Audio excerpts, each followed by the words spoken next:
Welcome to our one-on-one symposium with Victoria Strauss. Victoria is the author of 9 novels for adults and young adults, including The Land of, is it Orata or Erida? How do you Arata, pronounce Arata? Arata. Arata, It's which fantasy, so you can say it however you want. thank you, which is an epic fantasy duology, and the two titles in that are The Burning Land and The Awakened City, and also a pair of historical novels for teens, Passion Blue and Color Song. In addition, she's written a handful of short stories, hundreds of book reviews, and a number of articles on writing and publishing that have appeared in Writer's Digest, among others. In 2006, she served as a judge for the World Fantasy Awards. She's also co-founder with Anne Crispin of Writer Beware, a publishing industry watchdog group sponsored by the Science Fiction and Fantasy Writers Association that provides information and warnings about the many scams and schemes that threaten writers. She received the Service to Science Fiction and Fantasy Writers Association Award in 2009 for her work with Writer Beware. So, first of all, so excited. I remember when I first found out about Writer Beware, I was like, there's someone who does this. So, like, how did you how did you guys get you and Anne get started on Right of Aware? Like, where did it come from? And I'm assuming the two of you were in the SF WA SFWA, together. we say SIFWA. SIFWA. SIFWA. Yes, we both were. Um, I really started to go online in a big way in the late 1990s, which I know Mm. is dating myself. And I joined a bunch of writers groups, and I saw these stories about predatory vanity publishers and fee Mm. charging literary agents, and which were the dominant kind of scams back then. And, I had had a very smooth path with my own publishing journey, and I had no idea that this kind of shady underbelly existed. And I got interested in, the types of scams and the psychology of scammers. Around the same time, I joined SIPWA, and they were looking for someone to create a page of warnings about writing scams. Mm. So I volunteered, and I was then introduced to Anne Crispin, who at the time was VP at SIPWA, and she was working on establishing a writing scams committee to Mm. make it more official that to educate and advocate for writers to help educate them about scams. So we joined forces, and that original page of warnings became the Writer Beware website, which is now a really big website. It's got sections on literary agents, small presses, self-publishing, vanity publishers. Anne and I began to blog, I think, in around 2005. The blog has been going since 2005. Um, and she sadly passed away in 2013. So, I continued on with the work that we both started doing. My dog is barking. I, I have to mute myself. She's still barking, and I don't know what she's barking at. But I I'm gonna. can't hear it though. Okay, good. As long as you guys can't hear it, I have the earbuds in, so hopefully that's what's helping. Somebody also said, I just saw in the chat. I got an email on Penguin Random letterhead, supposedly from Sandhu Dillon, followed up by a telephone call from her wanting to acquire rights to my self-published historical fiction novel. It's obviously a scam. I've had numerous emails from supposedly film and TV production companies, obviously all scams. And that's actually how you and I met, because you had been investigating this and we're looking for somebody in this space. Gosh, what is wrong with my dog? We're looking for somebody in this space who might give some insights to it. So I mean, I would imagine that the so many novelists wanting their books to become film that this is pretty common. It is, and just on a broader basis, impersonation scams are super common right now. It's not just film companies, but publishers, like the question we just got, literary agencies, editors, bookstores, the list goes on. I have a whole page on the Write Everywhere blog which lists the most frequently impersonated people Mm, and companies. It's called the impersonation list, and there's a link in the top menu. But I get a lot of email from writers, and I would say every single day I hear from several writers who've been approached by someone impersonating an industry person or a production mm, company. And, the thing I always say is that these people, publishers, literary agencies, movie companies, they just don't directly contact writers to offer deals. I mean, you can't say never, but it is extremely rare. For scammers, on the other hand, this kind of direct solicitation is the main way that they acquire customers. So anytime you get an out of the blue email or phone call, you're really safest if you assume it's a scam and then maybe look into it and see what you can find out. You can always email me at beware@sfwa.org. If I've heard about a scam, I will tell you about it. I've also seen so many of them that I could recognize them at a glance. So even if I mm. haven't heard about the company or whatever, I could usually give you an idea of whether or not it's legit. One of the things I'm so amazed at when I go to your site is how in depth you go into your research on them. Like you have a team, I'm assuming it's not just you. I think I've seen on the site there are a few people who are Mhm. members of your team. Like, and you guys don't get paid. This is volunteer.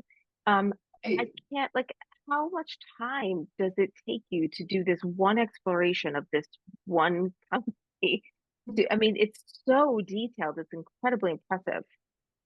It it needs to be because we need to insulate ourselves against legal challenges. So it's really important to have the documentation and to confirm everything. I don't write about anything or warn about anything unless I have documentation in hand. There's no hearsay or rumor. Mm. It's all documented things that I've collected.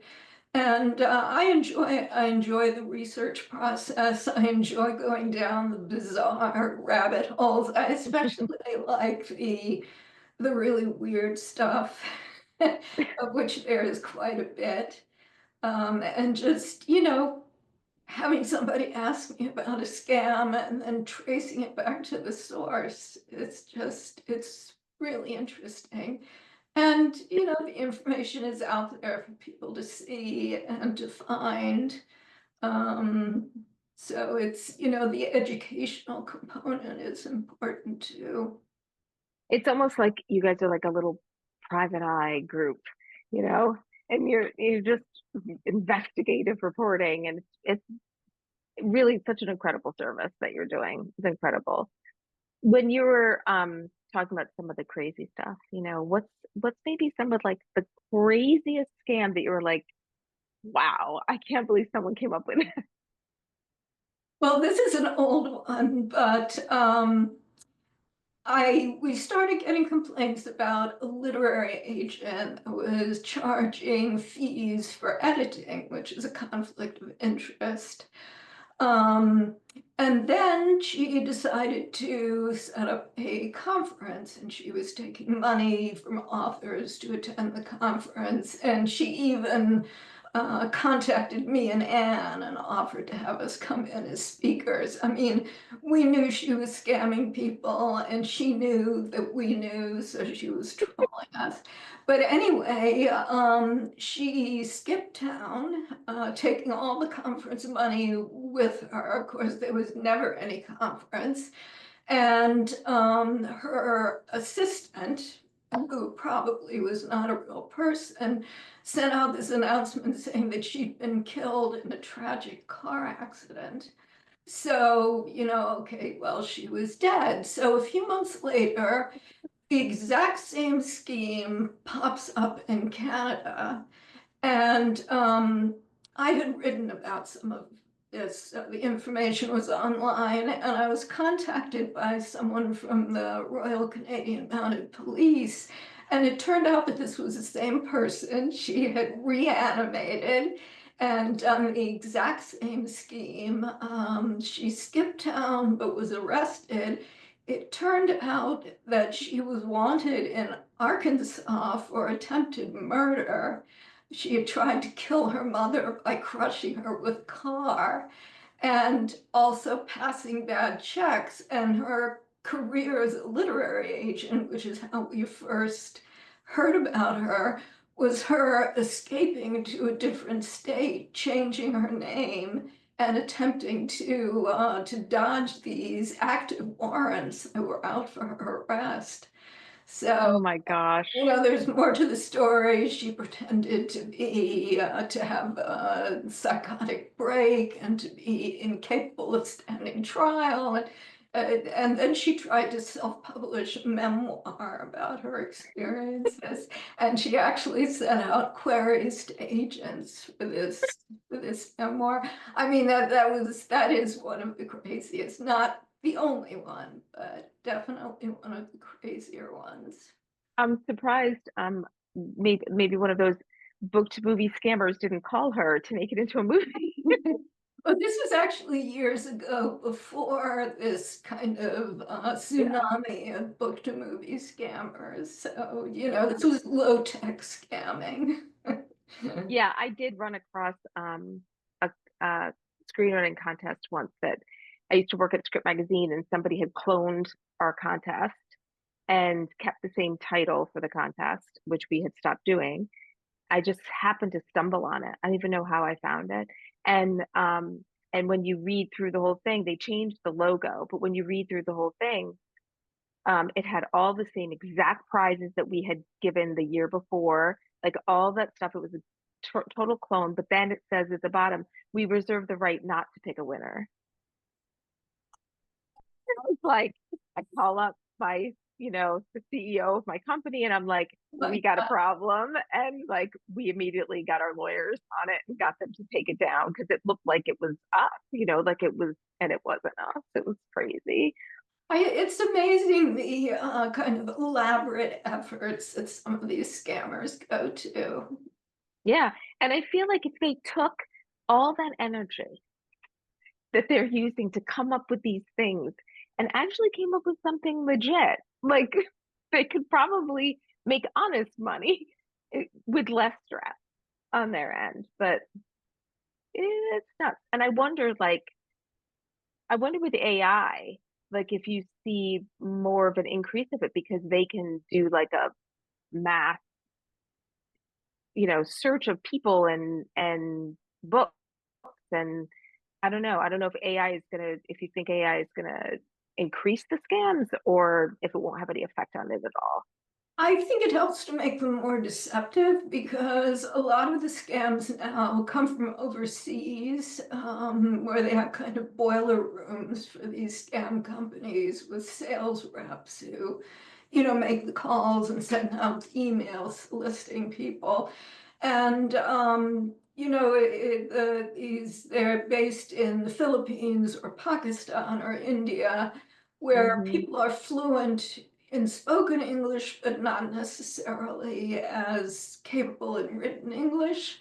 So one of the markers for these scams used to be grammatical errors in emails Hmm. on websites, but as soon as Chat GPT was released, that started to change.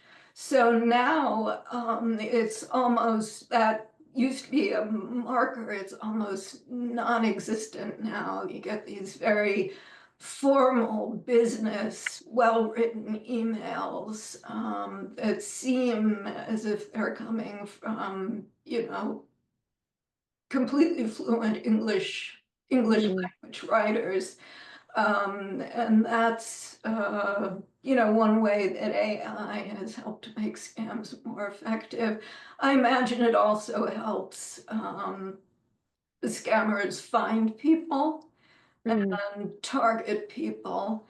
And they use automated programs that generate fake phone numbers. yeah. And so it's like an industry. Yeah. Like you see a phone number come in and some phones say scam likely or whatever, but sometimes I'll get a phone call and it'll say it's from my town, like from, and it's not. Like, I'll answer the phone and Right. I'll be like, yeah, I don't know who this this is not from my town. Yeah, it's crazy.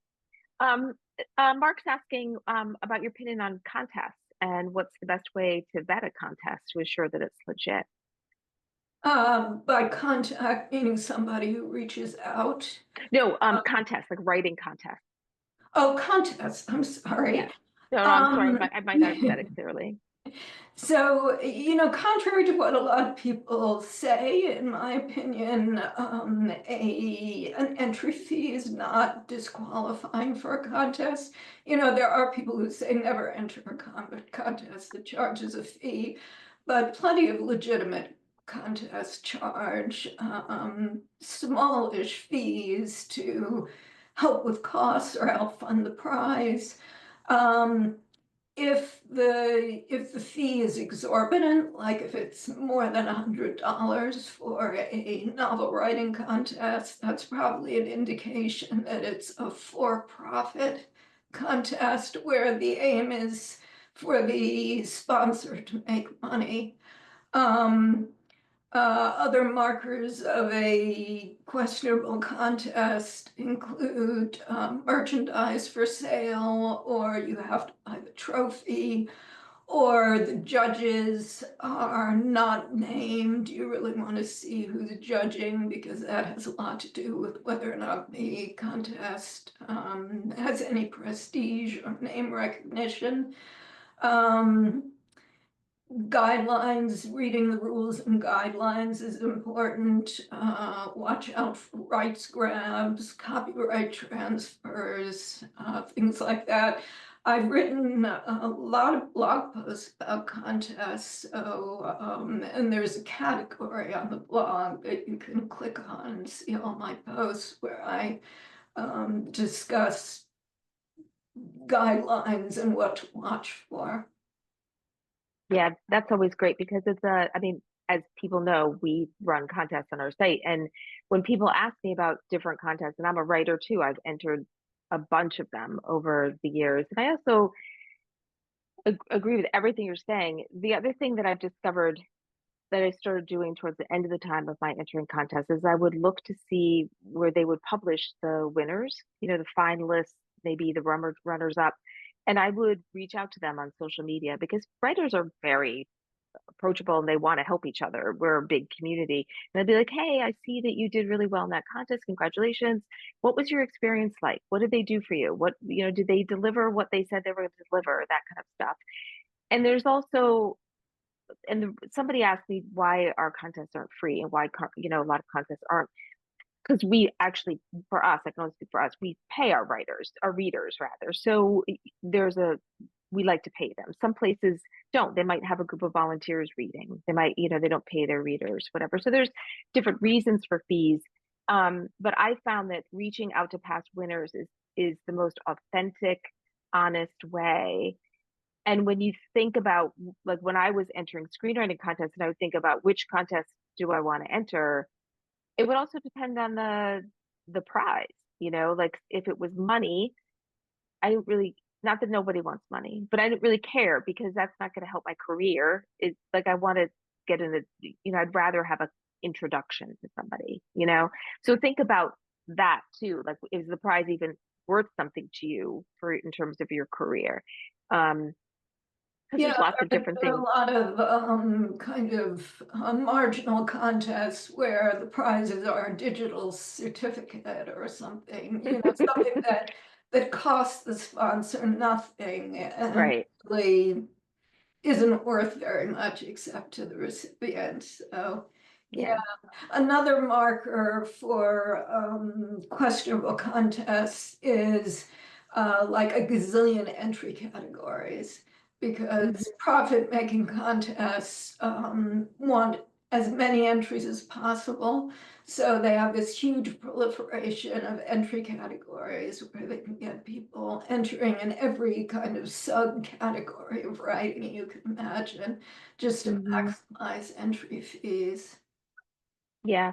It's a whole other world, and it's always good to just do a little bit of research and think about how it might advance your career. We actually just wrapped up our book pipeline judging, and my eyeballs were falling out of my head yesterday because I participate in that. And we're very excited. We've got some great ones coming out, so we'll be announcing that. I'm not sure if we're going to announce it tomorrow, maybe the 15th. So we'll be announcing the winners in the on the 15th. We're excited about that. So, but if anybody have any questions about contests in the future, you can always reach out to me. I'm happy to discuss. And I'm very impartial because I'm a writer too, and I've entered a lot myself. And on Um, the Writer website, as distinct from the blog, has a detailed section on contests with, okay. recommendations, cautions, and links to resources to help you find legitimate contests. Because there are some good sites that list um, Yeah, contests. I'm making notes, people. So I'm going to put all these links in your thing for you. I Um, should say a lot of people think that Writer Beware is just the blog because that's really our most high profile um, offering. It's at writerbeware.blog, but we are also a website, and the blog kind of covers scams in real time. The website is more of a general resource, what to watch for, what good and bad mhm. business practice is. So that's writeaware.com. Um, Okay. and so that's a place to go for general information. Yeah, it's fantastic. You can go down a rabbit hole on that site and be there like all day. So bring a snack when you go. Um, so somebody asked if any of your books have been made into movies. No, I wish. And you know what? I have never gotten one of those email solicitations either. Nobody has ever reached out to tell me that they want to pay me $500,000 for the movie rights. Such a Oh shame. my gosh. So, like, can you describe what that standard offering is that they when they reach out? I know there was one I think that I had read on your site when I wrote that piece for you about book to film, where they reached out, wanted them to give them some money to create a they were, but don't worry, we're gonna split the cost with you for a sizzle reel and a screenplay, and then it was like there was always another little hook that they would pull them in. So like that Yes. classic like book to film scam that is currently happening. If maybe you could just do a quick description of that so people know what to watch for. Sure. So the scammer reaches out with an email or a phone call, praises your book, which they discovered in some way that they usually aren't very specific about. Um, they say that it's perfect for the silver screen, and they really want to make all your movie dreams come true. Um, and all you have to do is buy a screenplay or buy a cinematic trailer or buy a pitch deck. There's always a money ask, but it may come after the initial contact and you may be referred to a company by a different name, which is actually an arm of the original scam.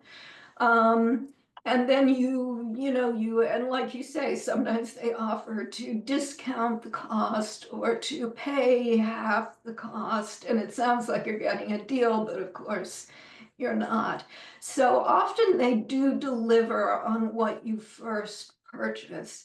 So I think I know the post you're talking about, and the writer paid Hmm. for a screenplay, and they did produce a screenplay, and it wasn't bad, it was okay. So the writer thought, this reassured the writer that they were actually legit because he got something for the money and they did what they promised.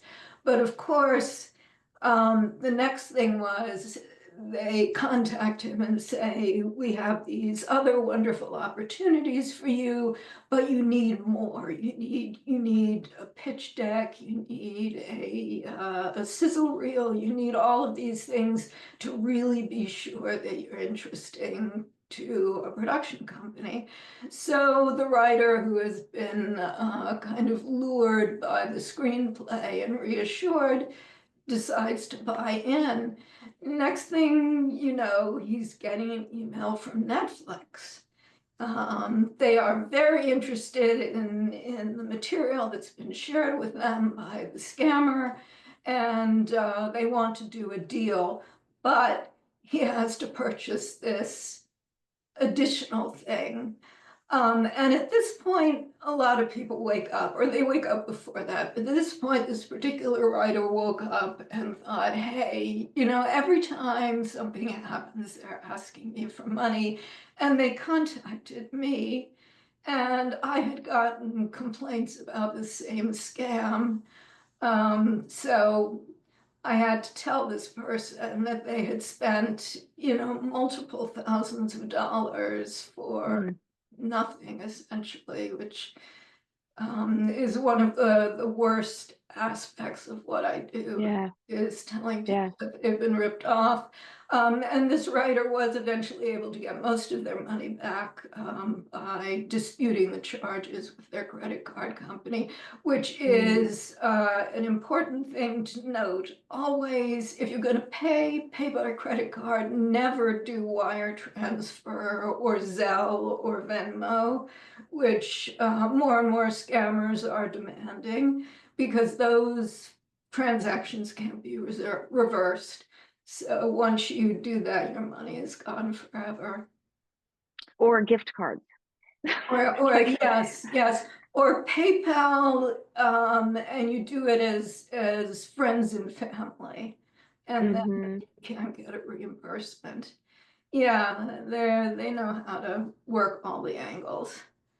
Can you talk a little bit more about like having that conversation with a writer when you have to deliver that news and you know I can't even imagine. That's so heartbreaking.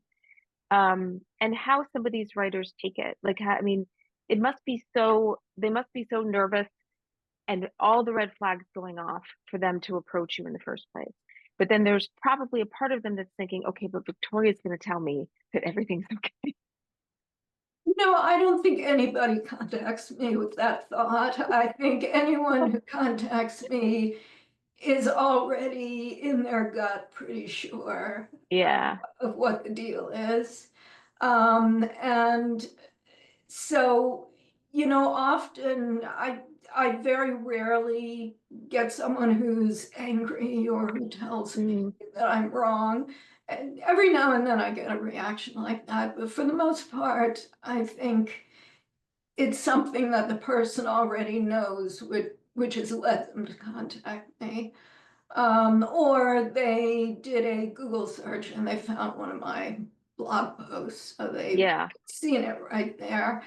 I really try to be empathetic and sympathetic, Hmm. you know, tell them not to beat themselves up. I think people often feel very ashamed and they say, I Mm, feel so stupid for falling for this. And, you know, if you do fall for something like this, you shouldn't beat yourself up, because the whole thing is designed to trick you, and very effectively, and you're not alone. I mean, I hear every day from multiple authors who've been lured into a scam, and it happens all the time. Yeah. And smart people, elite people, ordinary people. I mean, it runs the gamut from um, just hobby writers who've fallen into a scam accidentally to, I heard from the CEO of a company who had been ripped off by a vanity publisher. So it runs the gamut for all kinds of Yeah. people. And And I think we're so vulnerable as writers and any kind of artist because it's it's our passion, it's our dream, and you desperately, when somebody's telling you something flattering about your work, you somebody read it and loved it, and they want to make a movie of it. I mean, it's a perfectly natural yeah, um way to feel and to want to believe it. And now, like when you were talking about this man who spent money on the script, now with AI, they could dump in your book and a script probably spit a script out in 30 minutes or 2 minutes. I don't know. I don't use AI, so I don't know, but I know it's pretty quick. And sometimes it's like, okay, they must have read the story. Like it's the story. yeah, yeah. And I see book reviews that people have paid for that were obviously Mm, written by AI. And also I think if you've been querying for a long time and without success, or if you self-published and you're not getting many sales, or if you used a publisher who isn't supporting your work, um, it's writers are also frustrated and disappointed, and getting what seems like validation and praise is very, very, very hard to resist, I think, a lot of the time. I mean, yeah, I think scammers really know how to push the buttons. They really have a good grasp of the psychology of their victims, and they really play on that. I see that all the time. yeah. Which is absolutely heartbreaking. I mean, it's hard enough in this industry to even get a book published, and then when something like this happens, it's absolutely heartbreaking. Um, Evelina was asking, is any time somebody asks for money a scam? And is there any legitimate writing opportunities that would ask for money? I have my answer to Um, this, but I want yours. I would say most of the time no, but you can't say never. There are certain hybrid publishers like She Writes Mm, Press, which charge very large fees but add a lot of value. Um, hmm. but you really have to have the cash to spare because that is costly. Um, I would say that anytime you're asked for money for a writing opportunity, you should be very, very wary because it is far more likely to be illegitimate than legitimate. Yeah, I agree. And unless you're hiring somebody, like you're hiring an editor to help you, and She Writes is kind of Right, like you're hiring them to help you self-publish your book, right. and Or hiring a publicist, or right. if you're self-publishing, you want to make some financial investment there. So it's not like there should never be, money should always flow to the writer. Sometimes you do have to expend money, but just for writing opportunity or for publication, a money demand is definitely a caution sign. Yeah. Like if you're writing, like if you have a book and you have a friend who's a screenwriter and you say to them, "Hey, do you want to adapt my book?" In that circumstance like that, you know them. If you do decide to pay them to do it, fine. But I personally wouldn't. I would ask them to do it on spec because you have no idea if you're ever going to sell this. The odds of selling it are very slim. but they might want the experience of, hey, I've never adapted a book before. I'd like to try it. I can put it in my portfolio. I can have it as one of my, something in my wheelhouse. Yes, I have adapted a book. When they go to pitch an agent, I know how to do it. It could be one of the writing samples they give a manager to get repped. Then the manager might say, oh, this is a great story. What's this book? I mean, you never know, but the money aspect, I think, is something that, I agree. It's very difficult. And then also too, if you pay them, who owns the script? Do you own the script? Like, you should own the script. It makes it very complicated. And I actually talk about that in the article I wrote for Victoria's site. So I'll link to that. So if you're curious, you can go look at that. So Eva was up wanting to know, like, what is the most prolific scam right now? Do you think it is that book to film thing that's happening right now? That's the most thing you've come across, or are there other things that you're coming across and seeing more of? There, I would say the book to film thing is one of the most common.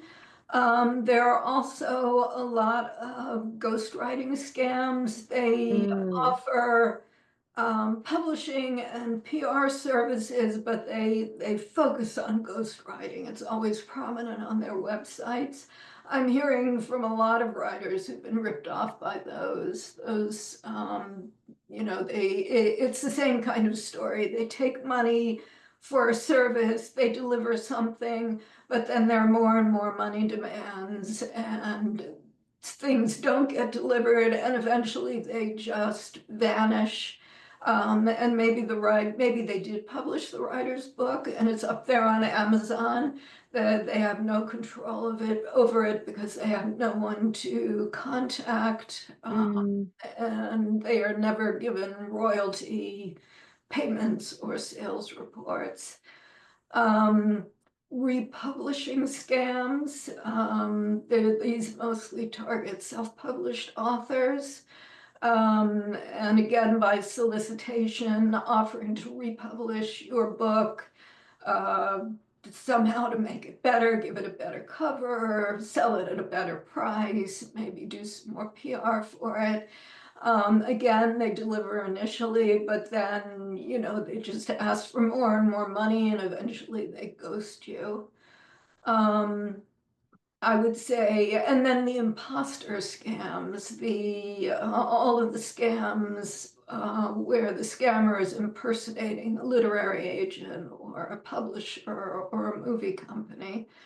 Um, and all of these scams that I just described are coming from overseas. They are all based outside the United States, which makes them very, very difficult to pursue or even to trace back to the source. mm, It makes it very difficult to recover money. And like I said, they're like these boiler rooms, and if one company gets too many complaints, or if it gets exposed on Writer Beware, they can shut down the name in the morning, and then be out yeah. again in business in the afternoon under a different name. So I host this list on my blog of overseas scams. And if you look at it, it's incredibly long because of this constant shutting down of names and establishing new ones. Um, these proliferating scam names run Mm, by the same people but under different names. yeah. Um, It's like and playing whack-a-mole. And then there are these scams that have always existed, like predatory vanity publishers, and not so many literary agent scams as there used to be. Fee charging literary agents used to be one of the main scam categories back in the day, but now that so many people are self-publishing or using small publishers that don't require agents, it's not that lucrative to be a scam agent anymore. So there really aren't that many of them. And I think maybe writers are, it's interesting now that there's the internet and there's social media, and a lot of writers are in Facebook groups or whatever. I feel like the literary agent asking to be paid, that scam, I feel like has been exposed so much and people are so onto it. And that probably has, do you think that has lessened? Because it wasn't so much when you first started this, that there Yeah, was all that's this social true. media. That's true. No, I think that's true. I think it's become very widely known. I think, the dangers of vanity publishing also are more widely known. And that definitely has helped to make it less lucrative to scam in those areas. Um, Most scams these days really focus on self-published authors. Mm. Yeah, why do you think? Well, I guess they don't, most of them don't have Well, agents, so because no one to protect them. self-published authors consume services more than traditionally published authors. I mean, if Hmm. you're going to self-publish, you're going to want to hire a cover designer, an Yeah. editor, maybe PR, you figure out, what platform to publish on. So there are a lot more kind of connection points for Hmm. scams. Um, Yeah. but everybody's a target, really. Yeah. And there's no agent to protect you and no publisher to protect you. I mean, the publisher would have, they're going to have their own book to film agent. So if somebody was interested in your book, they should legitimately contact them, not you, So yeah, there's a little more safeguards in place in traditional publishing. I don't think you know the answer to this question because these are all screenwriting sites, Stage 32, Roadmap Writers, Virtual Pitch Fest. Um, and if you had thoughts on them, those are screenwriting sites. I can tell you they've all been in business for a while. Those are not scam sites, those are actual businesses. Um, and it just depends what you're looking for. I don't know if you're familiar with them at all, Victoria. I occasionally I get a question and I don't feel, it's sort of out of my wheelhouse, which is why I asked you to write that. Because I'm mostly focused on book publishing. So, I do occasionally hear there are a couple of screenwriting services. Actually, there's one recently that has been soliciting members of the Authors Guild and charging very large fees with what I've been told is kind of a questionable contract and agreement. Hmm. Um, I wouldn't say it's a scam because the people who are doing this are credentialed, and I imagine that they would actually deliver a screenplay, but they provide very little information. They claim success, provide no verification of that, and they are soliciting people in kind Hmm. of a questionable way. So I don't know. I don't know. I mean, very few people have $30,000 lying around. So No, very few people have that. It's definitely I don't. Like it's laying around. If I said to my husband, I'd like $30,000 to put towards it, he would stop me right then. Like, yeah, I don't think so. Um, so somebody asked, I also do technical writing, and I got a text from a company that is one word different from a legit company. They tried to get me to use WhatsApp of all things to review offers. Yeah, I'm sure WhatsApp probably is another red flag. WhatsApp and Telegram also. There are Hmm. some scams that do interviews on Telegram. Actually, some scammers, probably the same outfit, have been impersonating a number of streaming video services. Mm. DM writers on social media say, we've got a great writing opportunity for you. It's going to pay you some incredible amount of money.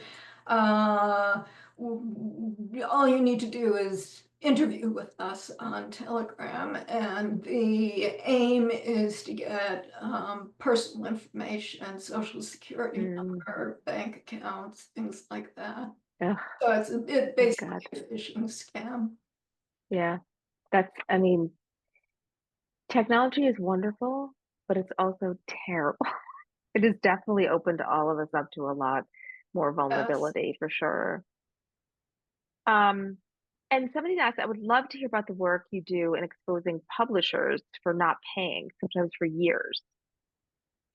Yes, that is completely based on writers contacting me, which is why it's so important, if you're experiencing trouble with a publisher, reach out to me because otherwise, publishing is such a secretive industry, and people don't talk about money more than they used to, but not very much. And often there are, I find out about publishers that aren't paying or doing other things that are not optimal. Um, After it's been going on for a very long time, it often takes writers a very long time to speak out. Mm, So usually I find out about these things by emails, and I ask them to pass on my email address so I can hear from more authors. I ask for documentation to be sure, that anything that I might say mm, publicly is supported by documentation. And I've written a lot of posts over the years about publishers that are doing various bad things. I mm. think most recently, one of the most recent was Touchpoint Press, which actually now is out of business, but um, the owner she was having, you can never be sure, she was claiming that she had health problems. I'm always a little bit skeptical because it's such a convenient Mm, excuse. Um, but she was basically contracting books and then sitting on the rights and never ugh, publishing. And added to that were payment issues. She wasn't paying authors, she wasn't paying staff.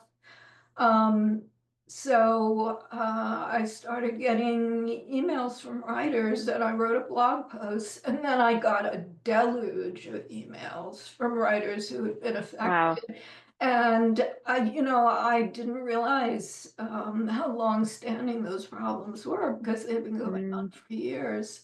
So, if there are problems with your publisher, don't be silent. You might not want to speak out publicly, but writer beware is always there for you to contact and tell me about the issues. And if yeah, I can gather enough information, I'll do an expose. that's But great. I And it, can't, I can't always, sometimes I mhm, hear about a situation and I just can't gather enough information because mhm, Um, I wish this weren't the case, but I have to be cognizant of legal liability. And, I have to be a little bit careful. Right Everywhere has been sued several times. Uh, yeah. and I'm not eager to repeat that experience. No, and suing you is probably just another way to get more money. Like it's Well, I think it's mostly a way of trying to yeah, shut me up, yeah, yeah, shut us absolutely. up, and put us out of Yeah, business. yeah. And also too, there might be sometimes somebody reaches out to you and maybe it's just an isolated incident and it wasn't something systemic. Yes. And it can be hard to tell if something is just a glitch or an isolated incident or if it's a pattern, which is why I always ask for multiple reports.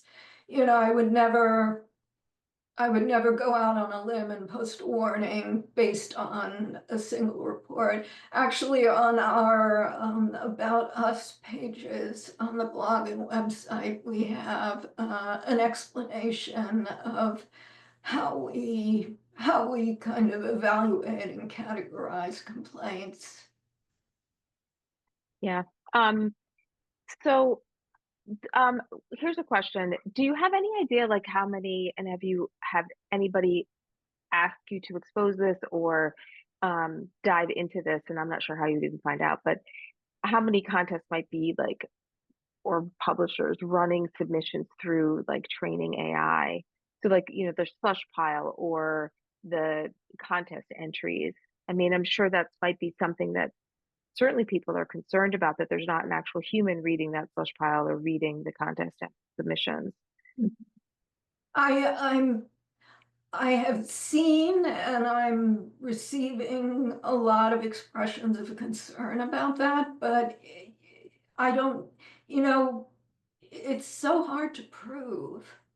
Mm, I just got a couple of complaints about a publisher that's using AI for covers without acknowledging this fact. Um, mm, and it's not that I trust the writers to know, but I don't know. This is not yeah, an area where I'm an yeah. expert. So I I feel like it's um, such a new thing, and people are so secretive about it because there's such a negative view of AI. So I think the people who are doing it are tend to try and keep it under wraps. Mm, So I am sure that it's much more prevalent than anybody realizes, but it's very hard to know at this point. What I am seeing is more small press contracts with AI clauses in them, mm, both prohibiting the use of AI by the authors and indicating that the publisher will not allow the use of their material for AI training. yeah, But that has leaped into contracts just in the past year or so. yeah. I can attest that we do not use AI, and you could tell if you go to that poster and see my bloodshot eyes. But, yeah, it is something that's crazy. And it's, you do worry about it. So somebody was asking about, do you think it's wise to have your novel turned into a screenplay as a package offer just in case? Um, do you want me to take that one? Yeah, why don't you, I'll chime in, but Um, I have a yeah, I feeling mean, we're going to yeah, agree. I do not think that you need that. Like if you if your novel is cinematic and would make a great movie, they they probably any production company, especially a big one, is going to probably want to hire their own screenwriter to adapt it. Um, but if you have a vision for the screenplay for yourself, and you are also a screenwriter, you're a novelist and a screenwriter, I would write them both, because then you're getting farther along the development process if it is to be picked up, that you already have a script for them to work off of. But I would not pay somebody to write the screenplay. That's my answer. What about you, Victoria? What would you do? That's word for word. That's what I would have said. Yeah, Yeah. I Okay. agree. Good. Teamwork. Um, okay, so and somebody wants to know about paying to pitch and what your thoughts are on that. I take a dim view of that. I think it's exploitive. It's a way, wherever you are, the event where you're paying, I think it's a way for them to make money. I know the what used to be the AAR used to prohibit agents from taking money for pitch sessions, but I don't know Mm, if they do that anymore. I haven't looked at the canon of ethics recently, but I just think that it's something that it's a gamble. It's really paying for something that is extremely speculative, that it might have any results. I would counsel against it, but there's no reason why not if you want to do it. It's not a scam. Can I give the counter to that? Sure. It's like, okay, so as a writer, there used to be in screenwriting, there used to be this great event called the Great American Pitch Fest, and it was out in California. And you would go, there would be like 100, mostly producers, like smaller producers, it's always assistants. You're going to get in the screenwriting world, if you go to a pitching event, you're going to get the assistant, sometimes the assistant, the assistant. So, and 99.9% of the time, you are never going to sell your screenplay that way, but you learn how to pitch. So after years of doing this, and you meet people, you make connections, and then I would stay in touch with these agents or with these producers or development execs, and I would stay in touch with them over the years. And then sometimes they would move to another studio where that was bigger, and now they have a bigger position, and I would pitch them directly something. But then when I did get the big project, that I was able to go to the HBO offices and go to Imagine offices and go to Johnny Depp's office and actually pitch, I was so comfortable pitching because I had had that experience that it was incredible, the difference. And I walked in as a professional, like could speak and pitch and do it. So if you're going to do it in screenwriting, if you're going to do it as a learning experience, I would take it as that. I would not have any expectation of selling anything from it. And in the novel space, full disclosure, I used to work for Writer's Digest, but they have a pitch slam at their event. The writers do get a lot of requests for reads, and people have been absolutely discovered there. They didn't have it this year because they didn't have it in New York City, but again, it's also a way. Sometimes you're looking at all these agents and online, and you're trying to decide, who do I want to query? Well, when they're in front of you and you can actually look at them, you can tell if there's going to be like an immediate chemistry, or if it's just like, oh yeah, no, I don't want to pitch that person, you know? But also it gives you a way to kind of test your concept, and it's face to face. So you can pitch your idea and they'd be like, oh, well, actually, this house is coming out with a book that's just like that. Like, can't take it, or it's too similar to something else I have. Or, you know what, I really like that concept, and then you can actually, for those 3 minutes that you get with the agent, you can have a dialogue. I've seen people come into a pitching event and not even have a book to pitch, but they just use the 3 minutes to each agent to just ask them questions to learn. Like, so there's lots of ways you could work it, but I would not pay for a pitching event with the expectation that I am absolutely going to sell my work or get repped from this. This is just, it's almost like taking a pitching class. Like if you're going Uh, to pay the money to take a pitching class.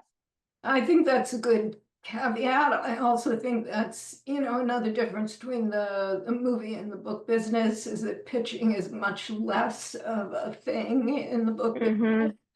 Mm-hmm. And I think, yeah, maybe you'll get a request from an agent that you pitch to submit your work, but you might have gotten that request if you just queried, which is Yeah. free. So Yeah. yeah, I take your point, but I Yeah. still don't think it's a great use of money. And I think it's exploitive on the part of Mm. conventions and conferences that do it. Yeah. They often charge quite a lot. Extra for that. Yeah. And it's also too, when you're going to that, it's not just the pitching event you're paying for. You've got to Right, if you're pay for the going hotel and if the you're going to a pitching event and you pay to participate in the pitching event and that's what you do, but if you're going to a writers conference, you have to pay $125 extra to pitch. I think right. that's where the iffiness comes in for me. Yeah. Yeah. Totally understood. Is it ethical for an agent to offer courses for pay to his client? To a client? No. Mm-hmm. In my opinion, no.